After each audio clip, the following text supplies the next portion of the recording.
For the last couple of weeks since this war has been raging in the Middle East, I have chosen to be very still and to keep quiet. I've chosen not to take a side, not because I don't believe there's a bad guy and a good guy, but because I recognize that there is a greater thrust towards polarizing people than towards even getting a ceasefire. Now, many people have literally come on my page and lambasted me for not choosing a side. What I have said over and over to people is not to give your energy, your power to this situation. And people have said, but you have to say something, and saying nothing is complicit. They're using the same thing as was being used in the pandemic.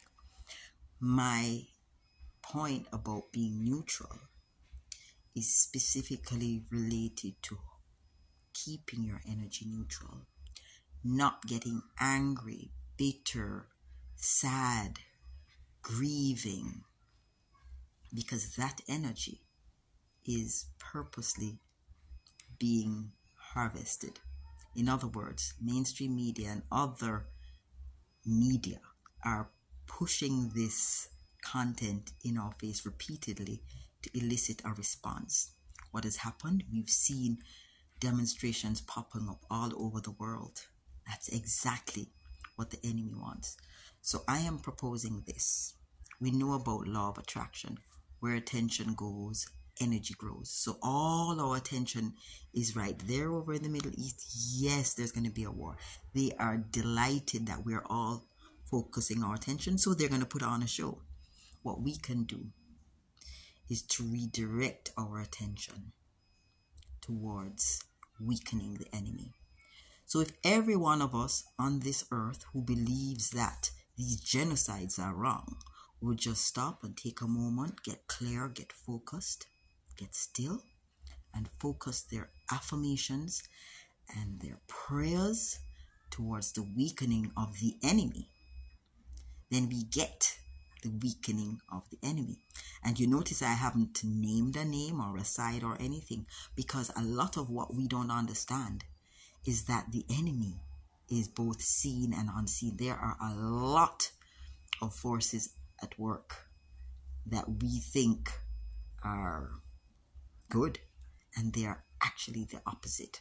So when we say the enemy, we encapsulate any enemy of humanity, any enemy that is causing any of the genocides, whether it be Democratic Republic of Congo or Palestine or Sudan, wherever the genocides are taking place.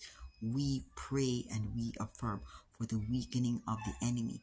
The enemy's inability to carry out their evil actions against humanity wherever they are. The enemy is it's one and the same. It's a common enemy, right? That enemy shows up in different places, in different forms. We must know the enemies. The enemies are some governments, because there are some governments that are supporting these genocides.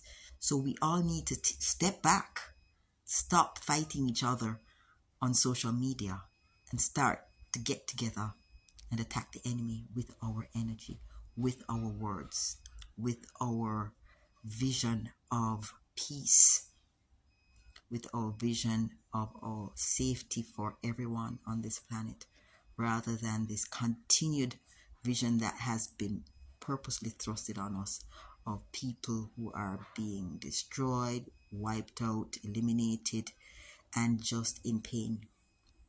We have to stop giving away our power, take back our power. Our emotions are the fuel for what they are doing. If we take away the fuel, the fire dies down.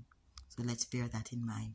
Let's all come together and focus, affirm, and pray for the weakening of the enemy.